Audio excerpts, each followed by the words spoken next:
Earlier today, we had the swearing in of Joe Biden as the nation's 46th president, a move that I, for one, certainly didn't think would happen. As any of you who have watched my previous videos certainly know, millions of Americans undoubtedly found today's events to be a welcome change from the chaos and vileness of the last 4 years, while still millions of other Americans are no doubt depressed and even angry.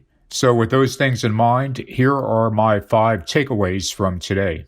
Takeaway number 1, I was 100% wrong.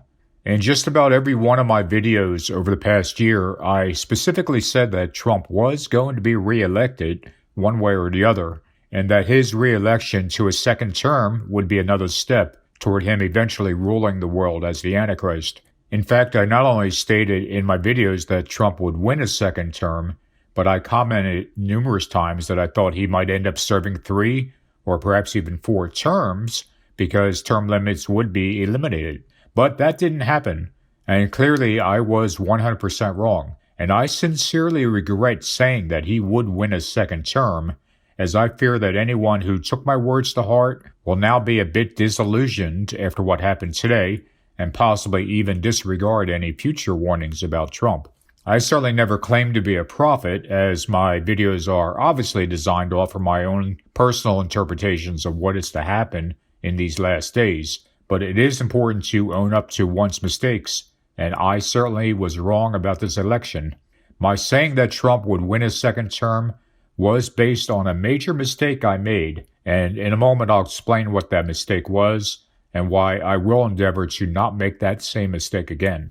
Takeaway number 2, the Bible hasn't changed.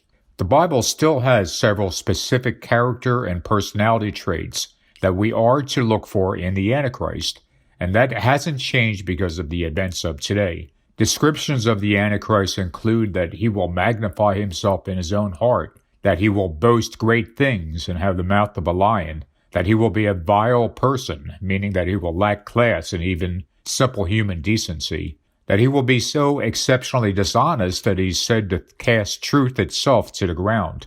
He is called the lawless one and the man of sin, and he will bring forth a covenant with many among Israel and her neighbors. All of those descriptions of the Antichrist are still in the Bible. These are the traits we are to look for in identifying the Antichrist even after the events of today. Takeaway number 3, Trump still matches those biblical descriptions of the Antichrist. Not only has the Bible not changed because of the events of today, but neither has Trump. He is still the same incredibly vain and pompous man he's always been. He still has that massive, unworldly ego. He still has the mouth of a lion, and he still brags incessantly about himself and his own accomplishments. He is still a classless and vile man who lacks simple human decency. He still lies almost non-stop, and he still has a callous disregard for the truth. And he still is the architect of the Abraham Accords, which seek to bring peace between Israel and her neighbors. In other words, Trump perfectly matches the biblical description of the Antichrist. His temporarily not being president is not going to change that. The Bible gives us signs to identify the Antichrist, and all of those signs still point directly at Donald J. Trump. Takeaway number 4, the road less traveled. A moment ago, I mentioned the major mistake I made that led to my mistaken belief that Trump would win a second term, and that mistake is this.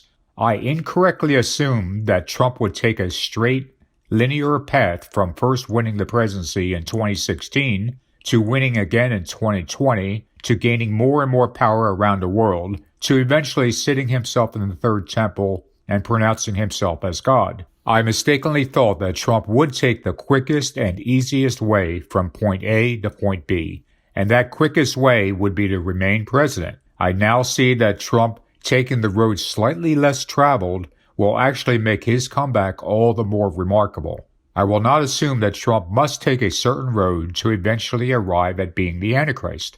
In fact, there are multiple ways for him to return to power in the United States, and there are multiple ways for him to gain more and more power throughout the world. Takeaway number 5, the deadly wound will be healed.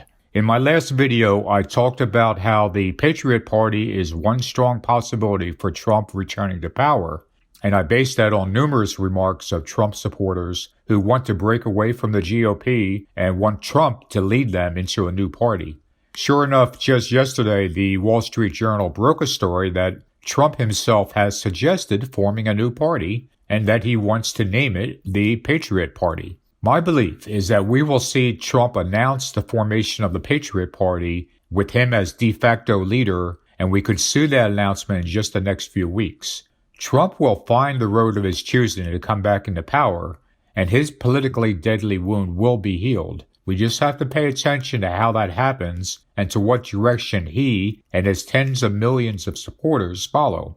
In closing, I just want to reiterate that despite Biden being sworn in as president today, Trump still perfectly matches the biblical description of the Antichrist. Please don't be deluded into thinking he's going to slither away just because someone else is temporarily president. He's not, and he's absolutely plotting his path to vengeance at this very moment, that you can be sure of. Trump's desire for political payback will be fueled by the tens of millions of Americans who believe this election was stolen from him and that Trump is really the rightful president. Please do not relax about Trump and assume that the worst is behind us. Don't take your eyes off of him, because whatever happens over the next few months and years, Donald J. Trump will be front and center. He is the Antichrist. Thanks for taking the time to watch this video, and if you care to leave a comment, please do. As always, please keep any comments respectful of one another. Take care.